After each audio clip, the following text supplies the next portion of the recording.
할렐루야 샬롬하고 우리 인사합니다. 할렐루야 샬롬 샬롬 샬롬 샬롬 샬롬. 하나님 사랑합니다. 여러분 주 안에서 사랑합니다. 오늘 하나님 보시기에 좋은 삶이라는 제목으로 함께 은혜를 나눕니다. 창세기 1장 1절에서 5절, 26절에서 31절, 그리고 고린도전서 3장 10절 말씀 함께 보고 갑니다. 고린도전서 3장 10절에 내게 주신 하나님의 은혜를 따라 내가 지혜로운 건축자같이 터를 닦아두매 다른 이가 그 위에 세우나 각각 어떻게 그 위에 세울까를 조심할지니라. 이렇게 말씀하고 있어요. 창세기 1장 1절에서 5절 그리고 26절에서 31절은 우리가 매일 계속 읽으면서 묵상을 했죠. 잘 아는 말씀입니다. 1장 1절에 태초에 하나님이 천지를 창조하시느니라 이렇게 시작이 되죠. 땅이 혼돈하고 공허하며 흑암이 깊음 위에 있고 하나님의 영은 수면 위에 운행하시니라. 하나님이 이르시되 빛이 있으라 하시니 빛이 있었어요. 빛이 하나님 보시기에 좋았더라. 하나님 빛과 어둠을 나누사 하나님의 빛을 아침이라 부르고 어둠을 밤이라 부르시니라. 저녁이 되고 아침이 되니 이는 첫째 날이라. 창세기 1장 26절에서 하나님이 이르시되 우리의 형상을 따라 우리의 모양대로 우리가 사람을 만들고 그들로 바다의 물고기와 하늘의 새와 가축과 온 땅과 땅에 기는 모든 것을 다스리게 하자 하셨어요. 하나님 자기 형상 곧 하나님 형상대로 사람을 창조하시되 남자와 여자를 창조하시고 하나님이 그들에게 복을 주시며 그들에게 이르시되 생육하고 번성하여 땅에 충만하라. 땅을 정복하라. 바다의 물고기와 하늘의 새와 땅에 움직이는 모든 생물을 다스리라 하시니라. 하나님 이르시되 내가 온 지면에 심에는 모든 채소와 씨가진 열매 맺는 모든 나무를 너희에게 주노니 너희의 먹을 거리가 되리라. 또 땅의 모든 짐승과 하늘의 모든 새와 생명이 있어 땅에 기는 모든 것에게는 내가 모든 푸른 풀을 먹을 거리로 주노라 하시니 그대로 되니라. 하나님이 입으신 그 모든 것을 보시기에 심히 좋았더라. 저녁이 되고 아침이 되니 이는 여섯째 날이라. 시작이 저녁이에요. 그렇죠? 그리고 아침이 되니 여섯째 날이라. 두 남자가 미국 그랜드 캐난을 찾아와서 장엄한 협곡을 바라보다가 한 남자가 이것은 하나님이 하신 일이야 정말 놀라워 하고 탄성을 지릅니다. 그런데 다른 한 남자는 그 계곡의 등성이 마루를 바라보고 침을 뱉으며 내가 1마일이나 멀리 침을 뱉은 건 이번이 처음이야 이렇게 말했다고 합니다. 하나님께서 창조하신 놀라운 자녀의 자연의 절경을 보면서 아름다움을 경이롭게 보지 못하는 사람이 있어요. 우리가 조금만 겸손히 자연을 바라보면 그 안에 담긴 하나님의 신성과 놀라운 섭리를 발견하게 됩니다. 언론인이고 작가인 헨드릭 반 눈이 그랜드 캐년을 처음 방문하고 나는 무신론자로 이곳에 왔으나 이제는 신자가 되어 이곳을 떠났다라고 말했다고 하죠. 유명한 크리스천 의사 폴 브랜드는 필립이 안시와 함께 쓴 명저 오묘한 육체에서 의사로서 처음 살아있는 세포를 관찰한 감동을 평생 잊지 못한다라고 말합니다. 그는 살아있는 세포야말로 지상의 최대의 경이 중 하나라면서 사람들이 진정한 생명의 경의를 깨달는다면 우리는 하루 종일 이 세포의 비밀을 경탄해도 부족할 것이다 이렇게 감탄했다고 하죠. 나는 누구라도 이 세포의 신비를 설명할 수만 있다면 여러 비행기를 전세내어 내 돈이 바닥날 때까지 온 하늘에 감탄 부호를 그릴 것이다. 그리고 9개월간 정교한 방법으로 기능을 나누는 수십억 개의 세포와 수백만 개의 간 상체와 원추체가 생겨나고 단 하나의 수정된 난세포에 10조 개의 세포가 생성되어 한 아기가 태어나는 이 신비를 무엇으로 설명할 수 있단 말인가. 시편 기자도 이 신비를 깨닫고 찬양하죠. 시편 139편 14절에 내가 주께 감사하면 나를 지으심이 심히 기모하시니라. 주께서 하시는 일이 기이함을 내 영혼이 잘 아시나이다. 아멘. 인간의 불행은 자신이 지닌 혜택을 모르는 데 있다고 할 수가 있어요. 미국의 언론 재벌인 윌리엄 헐스트는 귀중한 세계적인 미술품과 골동품을 수집하고 그것을 즐기는 것을 생애 목적으로 여기며 살았다고 그래요. 진귀한 미술품이 있으면 세계 어디라도 찾아가 그것을 사들여서 소장했다고 그러죠. 어느 날 유럽 왕가에서 사용했던 도자기를 잡지에서 보는 순간 그는 거기에 정신을 빼앗겨 저것을 내가 꼭 사야겠다 하고 유럽을 여러 번 여행하면서 그 도자기를 추적했지만 도무지 종족을 알 수 없어서 안타까워하고 실망했어요. 근데 어느 날 그런 잡지에 그 골동품에 대한 기사가 났는데 그 골동품이 미국인에게 팔렸다고 써있더랍니다. 깜짝 놀라서 도대체 이 사람이 누굴까 하고 이름을 자세히 보았더니 놀랍게도 자기 자신의 이름이라는 거죠. 이미 그 소장품은 자기가 가지고 있었는데 어때요? 그것을 사두기만 했지 살펴보지 않아서 자기가 가지고 있다는 것조차 모르고 애태워 찾았다는 것입니다. 우리도 자기가 가지고 그 사실을 모르거나 가치를 모르면 가치라는 것은 마찬가지인 거죠. 진화론은 이제 진화를 구체적으로 설명 못하고 그냥 비약하는 것이 셋이에요. 그런데 무에서 유, 무생물에서 생명체, 비인격체에서 인격체로 진화합니다. 성경은 이들이 설명 못하는 부분을 창조라는 단어, 바라, 원어로 표현합니다. 1절에 태초에 하나님이 천지를 창조하시니라 해서 무에서 유를 창조하시고 21절은 하나님의 큰 바다 짐승들과 물에서 번성하여 움직이는 모든 생물을 그 종류대로 날개 있는 모든 새를 종류대로 창조하시니라 하여서 생명의 창조. 27절은 하나님이 자기 형상 곧 하나님의 형상대로 사람을 창조하시되 남자와 여자를 창조하시고라고 해서 인간의 창조 이 세 곳에만 창조라고 했고 다른 곳은 만들다는 아사 창세기 1장 26절 25절 그리고 16절 이 부분에는 아사라는 단어를 썼고 2장 7절과 9절은 기존의 사물을 새로 조성한다는 야차를 사용합니다. 원어로 인간도 기존의 재료로 다른 것을 만들어낼 수는 있지만 창조는 하지 못한다. 천문학자 케플러가 무신론자인 친구에게 이 우주는 하나님의 창조물이다 라고 말하자 그 친구는 아니야. 어떤 궤도 안에 가장 우세한 힘을 가진 별이 다른 별들을 지배함으로 생겨난 우주의 법칙에 불과해. 이렇게 대답했다고 그러죠. 태양계란 그 자체의 힘으로 생성된 거지 누가 만들어낸 것이 아닐세라며 우주는 어떤 기계적인 질서에 의해 우연히 생겨났다고 주장했다고 합니다. 케플러는 아무리 설명을 해도 친구의 생각에 변화가 없자 하나님이 우주의 창조자고 주관자의 힘을 깨닫게 하려고 태양계의 모형을 만들었어요. 그는 수성, 금성, 지구 등 태양계의 별들을 실제 크기의 비율에 맞게 만들고 그것들이 태양을 중심으로 돌아갈 수 있도록 해놓았습니다. 며칠 후에 커플레의 천문 관측소를 방문한 그 친구는 아름다운 태양계의 모형을 보고 감탄을 합니다. 정말 아름답군. 이 근사한 모형을 누가 만들었지? 케플러가 대답합니다. 아무도 만들지 않았어. 저 모형은 그저 자기 힘으로 생겨난 거야. 그러자 친구는 어이없다는 듯이 그런 엉터리 대답이 어디 있나? 누가 만들었나? 자넨가? 그러자 케플러가 진지하게 말합니다. 자네는 방금 이 작은 모형이 결코 저절로 만들 수 없다고 했네. 그렇지만 이것은 자네가 저절로 생겨났다고 믿는 진짜 우주에 비하면 아주 간단한 모형에 불과해. 이 보잘것없는 것도 누구의 손이 아니면 만들어질 수 없다고 말하면서 어찌 이 거대한 우주에 대해서 저절로 만들어진 것이라고 그렇게 쉽게 말할 수가 있는가. 친구는 할 말을 잃었다고 합니다. 하나님은 세상을 창조하시기에 고 보시기에 좋았더라 이렇게 말씀하시죠. 하나님이 창조하신 세계는 먼저 완전한 평화가 있었습니다. 그대로의 그 수령의 2편 창세기 2장 25절에 아담이 하와에게 말하죠. 이는 내 벌거벗고도 아무런 부끄러움이 없었던 자신에 대한 뼈 중에 뼈요 살 중에 살이다. 이 사랑의 고백이 있습니다. 하나님과 직접 대화할 만큼 친밀한 교제가 있었다는 거죠. 창세기 2장 23절과 25절 봅니다. 23절에 아담이 이르되 이는 내 뼈 중에 뼈요 살 중에 살이라. 이것을 남자에게 취하였은즉 여자라고 부르리라 하니라. 25절에 아담과 그 아내 두 사람이 벌거벗었으나 부끄러워하지 아니하니라. 이렇게 말씀하고 있습니다. 부끄러워하지 아니하니라. 하나님과 직접 대화할 만큼 친밀한 교제가 있었다는 것. 처음 창조하신 세상은 아무런 갈등이나 다툼이나 혹은 미움과 싸움이 없는 참된 평화의 낙원이었어요. 어떤 대립이나 분쟁이 없는 평화의 세계였습니다. 다음으로 하나님이 처음 창조하신 세상에는 아무 부족함이 없었다. 2장 9절에 보면 아무 부족함이 없었다. 9절 봅니다.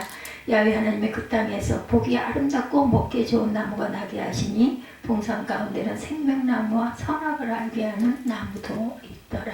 이렇게 말하고 있죠.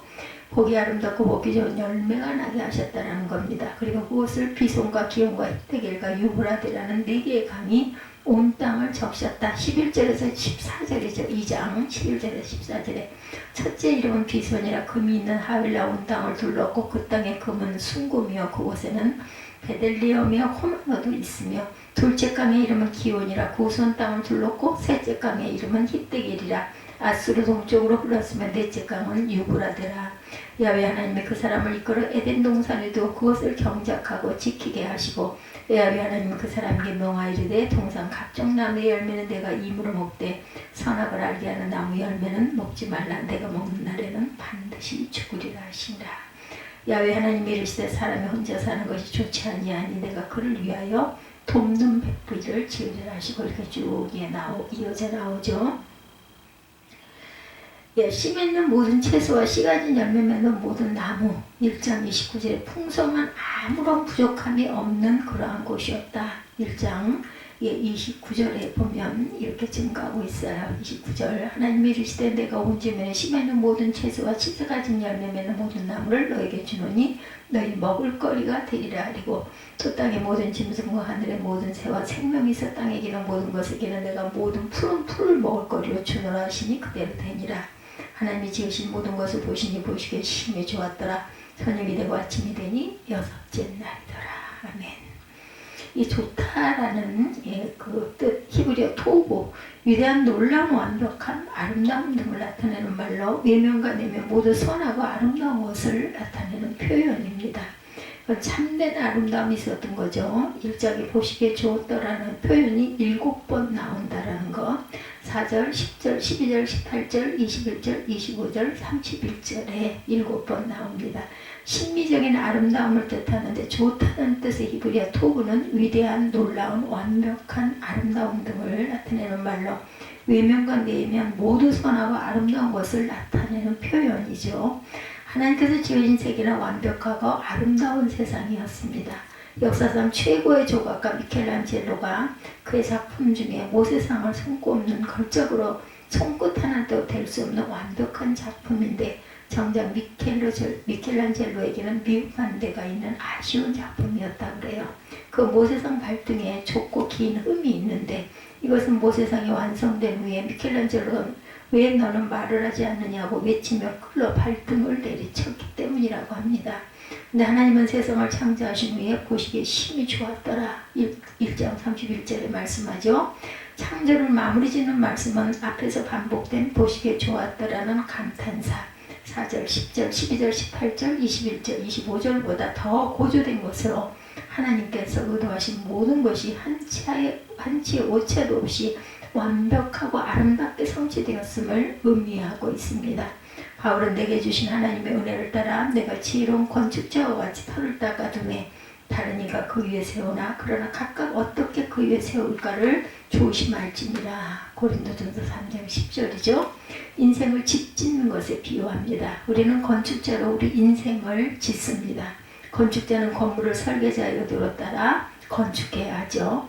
우리도 우리 인생의 주인이시며 설계자이신 하나님께로부터 내 인생은 정말 놀라운 작품이었다라고 말씀하실 수 있도록 하나님 보시기에 좋은 삶을 살아내야겠습니다.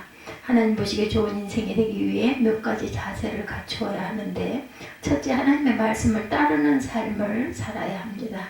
창세기 1장에 제일 많이 나오는 구절은 하나님이 이르시되 2절, 6절, 9절, 11절, 14, 20, 22, 24, 26, 29절에 10번이나 나옵니다. 천지 창조는 하나님의 말씀대로 이루어졌음을 뜻하는 표현입니다. 그래서 히브리서는 믿음으로 모든 세계가 하나님의 말씀으로 지어진 줄 우리가 아나니 라고 하면서 하나님 말씀대로 천지가 창조되었음을 증거하죠. 이렇게 하나님이 이르시되라며 하나님께 말씀하실 때마다 그 다음에 나타나는 결과는 그대로 되니라 이렇게 표현합니다. 7절, 9절, 11, 15, 24, 30절에 반복돼서 나오죠. 하나님께서 말씀하시자 모든 일이 하나님 말씀대로 그대로 이루어지는 모습입니다. 이런 모습을 보시고 하나님은 보시기에 좋았더라고 소감을 피력하죠. 어느 한 가지도 하나님의 뜻을 거역하거나 실패하지 않고 그대로 하나하나 이루어지는 모습이 하나님께서 보시기에 그토록 아름답고 흡족하셨던 것이죠. 목회자가 목회하면서 가장 기쁘고 감사하는 것은 강단한 하나님 말씀을 선포했을 때 성도들의 삶 속에 말씀을 따라 살아가는 모습을 보는 것이라고 그러죠. 또 어떤 경우는 이 일은 오늘 이 시점에 하나님께서 우리에게 당부하신 하나님의 뜻이다라고 여겨서 성도들이 우리 힘을 모아 이 일을 이룹시다 하며 간곡히 당부하고 성도들이 힘을 다해 그 일을 이룰 때 한없는 보람을 느끼죠. 기쁨을 느낍니다. 하나님의 말씀은 우주를 창조하셨을 뿐만 아니라 지금도 세상에 하나님 나라를 세워 가십니다.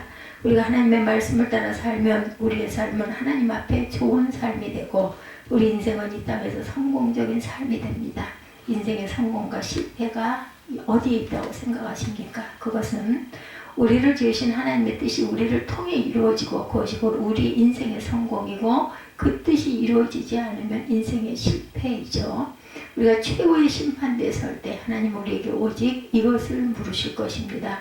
내가 세상에서 살 동안 내 뜻을 이루었느냐 그렇지 못했느냐.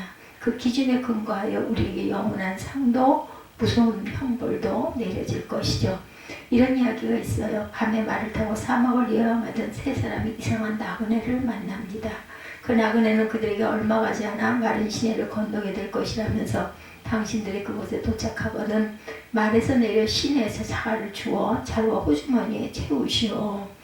그리고 계속 여행하다가 해가 뜰 때 당신들이 주인 자갈을 살펴보고 그것을 기뻐하며 한편으로는 애석하게 할 것이요 이렇게 말했다고 해요.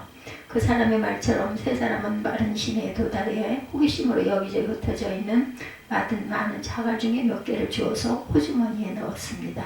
다음날 해가 뜰 무렵 그들은 주워온 자갈을 살펴보고 깜짝 놀라죠. 그 자갈은 다이아몬드, 루비, 에메랄드, 보석으로 바뀌어 있었다고 합니다. 사막에서 만났던 나그네의 말을 이해했다고 그래요. 그들은 주워온 자갈들이 보석으로 변해 있어서 기뻐했으나 더 많이 주워오지 못한 것을 애석해합니다. 그리스도인의 삶도 이처럼 주님께 받은 명령을 순종으로 응답할 때 우리의 삶은 소중한 보석으로 가득히 채워질 것입니다. 둘째, 하나님을 닮는 삶을 살아야 합니다. 하나님이 자기 형상 곧 하나님의 형상대로 사람을 창조하시되 남자와 여자를 창조하시고 여기서 하나님의 형상, 그 이미지 오브 갓이죠. 거기에서 형상이란 히브리어로 첼렘이라고 말하죠. 어떤 사물과 그것을 그린 그림으로 닮은 것처럼 하나님과 인간 사이에 닮은 꼴을 뜻합니다. 하나님은 오직 인간만이 당신의 형상대로 지으셔서 인간으로 하여금 당신과 교제할 수 있는 접촉점을 삼으셨어요. 이 하나님의 형상은 겉으로 드러내는 육체의 모습이 아니고 하나님의 성품을 뜻합니다.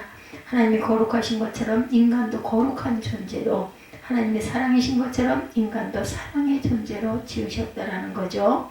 자식은 아버지를 닮듯이 우리가 하나님을 닮아서 우리의 삶을 통해 하나님을 나타낼 때 우리는 하나님의 자녀됨을 드러낼 뿐만 아니라 하나님 보시기에 좋은 삶을 살아갈 수 있다는 거죠. 성경은 하나님의 대표적인 성품을 두 가지로 말씀합니다. 그 하나는 바로 사랑입니다. 요한일서에 사랑하지 아니하는 자는 하나님을 알지 못하나니 이는 하나님은 사랑이시니라고 말해요. 하나님은 사랑이라고 말씀합니다. 우리에게 하나님의 형상이 있다면 우리 또한 마땅히 하나님을 닮은 사랑의 성품이 있어야 할 것입니다. 우리 자신의 모습을 살펴보십시다. 내 안에 과연 하나님을 닮는 사랑이 있는지.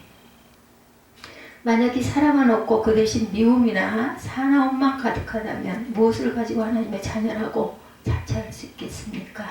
미우라 아야코의 사랑하며 용서하며 라는 책에 보면 1954년 가을 연락선 토야호가 태풍을 만나 전복될 때 이야기가 나온다고 그래요. 승객 몇천 명 중에 1011명이 이날 밤에 조난을 사망했습니다. 그런데 이 도야호에서 2명의 외국인 선교사가 승선했었는데 그들은 구명대가 없는 젊은 남녀에게 자기들의 구명대를 주고 죽어갑니다. 그녀는 이 두 사람 중 한 사람의 선교사 사진을 자기 방에 걸어놓고 있다고 책은 기록합니다. 사랑은 자기의 목숨까지도 희생하는 힘이 있습니다. 다른 하나는 거룩함입니다. 나는 너희 하나님이 되려고 너희를 애굽에서 인도하여낸 야훼라. 내가 거룩하니 너희도 거룩할지니라. 레위기 11장 45절이죠. 동물과 인간의 차이는 동물은 땅을 바라보며 살지만 인간은 위의 것을 찾으라고 말씀하죠. 골로새서 3장 1절에 거기는 그리스도께서 하나님 우편에 앉아 계시니라 말씀합니다. 우리는 위를 바라보며 하나님의 거룩을 담는 삶을 살아야 할 줄 믿습니다. 예, 인간과 동물의 차이, 예, 동물은 땅을 바라보고 인간은 하늘을 바라보고 위의 것을 찾으며 사는 삶. 바울은 그런즉 사랑하는 자들아 이 약속을 가진 우리는 하나님을 두려워하는 가운데 거룩함을 온전히 이루어 육과 영의 온갖 더러운 것에서 자신을 깨끗하게 하자고 권면하죠. 이 시대에 그리스도인이 잃어버린 가장 중요한 덕목이 바로 거룩입니다. 성도라는 말 자체가 거룩한 무리라는 뜻이죠. 하나님께 속하여 세상과는 구별된 사람을 뜻하고 있습니다. 우리는 하나님께 속했다는 점에서 거룩하지만 우리의 삶 속에 하나님을 닮아 깨끗하게 정결한 삶을 살아갈 때 참으로 하나님의 형상을 지닌 하나님의 자녀가 될 수 있다는 것. 세상 사람들이 그리스도인들을 비웃고 조롱하는 이유도 자기들의 생활과 다를 바 없이 살아가기에 그리스도인들을 무시하는 거죠. 중국 길림성에 사는 은색 쪽제비는 자신의 청결함을 지키는 특별한 습성이 있다고 합니다. 사냥개에게 쫓겨 자기 굴로 피신했다가 사냥꾼이 입구에 지저분한 곳으로 더럽혀 놓으면 사냥개에게 물려 죽을 줄을 알면서 자기 몸이 더럽혀지지 않기 위해 뒤로 돌아선다고 하네요. 성도는 어떤 손해나 위험에도 불구하고 그리스도인이라는 이름을 깨끗이 지키는 사람입니다. 다니엘은 부정한 땅에서 자신을 더럽히지 않기 위해 왕이 주는 기름진 음식을 거절하고 채식만 하겠다는 주장을 굽히지 않죠. 예, 셋째, 하나님의 축복의 통로가 되는 삶을 살아야 합니다. 창세기 1장 28절이죠. 하나님이 그들에게 복을 주시며 하나님이 그들에게 이르시되 생육하고 번성하여 땅에 충만하라. 땅을 정복하라. 바다의 물고기와 하늘의 새와 땅에 움직이는 모든 생물을 다스리라 하시니라. 아멘. 하나님께서 인간을 창조하시고 처음 하신 일이 축복이에요. 생육하고 번성하라는 것은 축복의 다음 세대를 전달하라는 것이고, 땅을 정복하고 모든 생물을 다스리라는 것은 하나님의 축복으로 온 땅을 채워서 자연과 모든 생명에까지 미치게 하라는 뜻입니다. 내게 이렇게 복을 주니, 내가 이렇게 복을 주니 너 혼자 잘 먹고 잘 살라는 것이 아니라 받은 복을 이웃과 온 땅과 다음 세대에 끼치라는 것이죠. 그러기 위해서 우리는 하나님의 자녀로 복된 자로 살아가야 할 사명이 있습니다.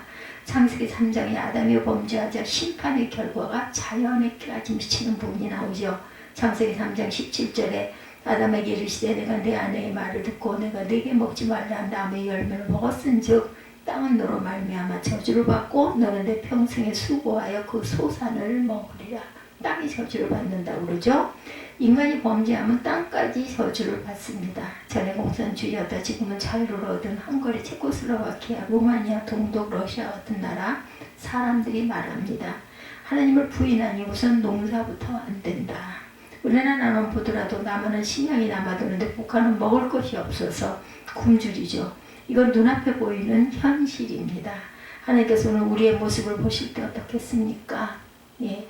과연 하나님께서 지금 우리의 모습을 보시고 보시기에 힘이 좋았더라 이렇게 말씀하실까요? 옛날 하나님께서 사울을 왕으로 세우시자 그가 하나님의 뜻을 저버리고 불순종하니 내가 사울을 왕으로 세운 것을 후회하노니 그가 돌이켜서 나를 따르지 아니하며 내 명령을 행하지 아니하였습니다. 사무엘상 15장 11절입니다. 후회하시죠. 근데 하나님께서 다윗을 왕으로 세우시는 게 몹시 부족해 하시며 다윗을 왕으로 세우시고 증언하여 이르시되 내가 이새의 아들 다윗을 만나니 내 마음에 맞는 사람이라 내 뜻을 이루리라. 사도행전 13장 22절에 증거합니다. 오늘 우리 모습을 보신 하나님의 마음은 과연 어떠하실까요?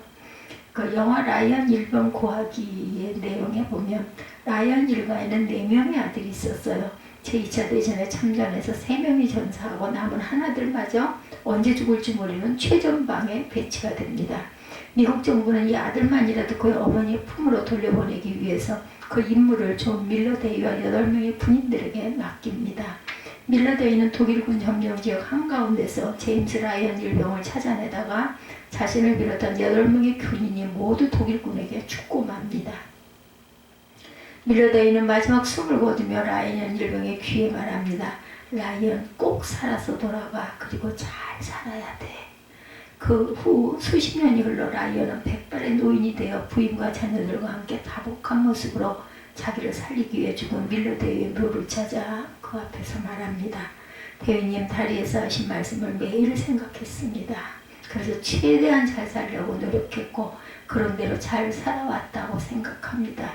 최소한 대위님의 눈에 대위님의 희생이 헛되지 않게 보였기 바랍니다. 그렇게 얘기했다 그러죠. 네. 우리를 위해서 우리 죄를 구하시려고 자기 목숨을 십자가에 버리신 예수님 때문에 새 생명을 우리는 얻었습니다. 그분 오늘 우리에게 말씀하시죠. 잘 살아야 해. 하나님 앞에 잘 살아야 한다. 우리가 천국에서 이 다음에 그분을 뵐 때 주님, 우리 주님의 희생을 하는 순간도 잊지 않고 잘 살려고 노력했습니다. 주님 보시기에 어떠하셨습니까? 라고 알릴 수 있어야 하지 않겠습니까? 페르시아 왕이 세 사람이 현자에게 묻습니다. 세상을 살면서 가장 괴로운 일이 무엇이요? 한 사람이 대답합니다. 뭐니뭐니 해도 늙어서 가난하게 되는 것입니다. 젊어서는 가난해도 상관없지만 늙어서 가난하지만 참으로 비참합니다. 또 한 사람이 대답합니다. 사람에게는 견딜 만한 한계가 있는데 견디기 어려운 고통이 주어질 때가 제일 괴로운 일입니다. 세 번째 사람은 아무 선행도 없이 임종을 맞는 것입니다. 라고 대답했다 그러죠. 그제서야 왕은 내 말이 맞다라고 말합니다. 세상에서 잘 살고 못 살고가 뭐 그리 대단한 일이겠습니까? 아무리 생각해도 창조주에 대해서 합당한 한 가지도 한 적이 없이 제 맘대로 인생을 살다가 임종을 맞게 된다면 이보다 더 불행한 일은 없죠. 우리에게 무엇보다 중요한 것은 나를 지으신 하나님이 보시기에 좋은 삶을 살았느냐입니다. 주님께서 우리를 심판하실 때 너는 참으로 아름다운 삶을 살았다고 말씀하신다면 그 인생은 성공한 것이죠. 그러나 너는 내가 원하지 않은 삶을 살았다고 말씀하신다면 그 자체가 이미 심판이라는 것. 하나님께서 우주 만물을 지으시고 보시기에 심히 좋았다라고 말씀하셨어요. 예수께서 하나님 말씀에 순종하여 세례받으실 때 너는 내 사랑하는 아들이라 내가 너를 기뻐하노라. 마가복음 1장 11절에 음성이 들리죠. 우리도 하나님께 순종하고 그분 형상대로 사랑과 거룩함을 살며 이 땅을 복되게 할 때 하나님은 우리를 보시고 보시기에 심히 좋구나 라고 말씀하실 때 우리 인생은 복되고 성공적인 삶이 되는 줄로 믿습니다. 오늘 창세기 1장 1절에서 5절, 26절에서 31절, 고린도전서 3장 10절 하나님께서 보시기에 좋은 삶 이런 제목으로 함께 은혜를 나눴습니다. 기도하시겠습니다. 아버지 감사합니다. 창세기 1장 말씀을 통해서 하나님이 심히 보시기에 좋았다라는 그 고백, 하나님께서 우리를 위하여 지으신 모든 것을 이루시고 저녁이 되고 아침이 되니 이는 6째 날이니라. 하나님의 형상대로 지음받은 저희들에 대해서 우리가 묵상하고 갑니다. 아버지 앞에 설 때 하나님 힘이 좋았다라는 그러한 칭찬을 받는 믿음의 자녀들이 다 되게 하여 주옵소서. 감사드리옵고 예수 그리스도 이름으로 기도드렸습니다.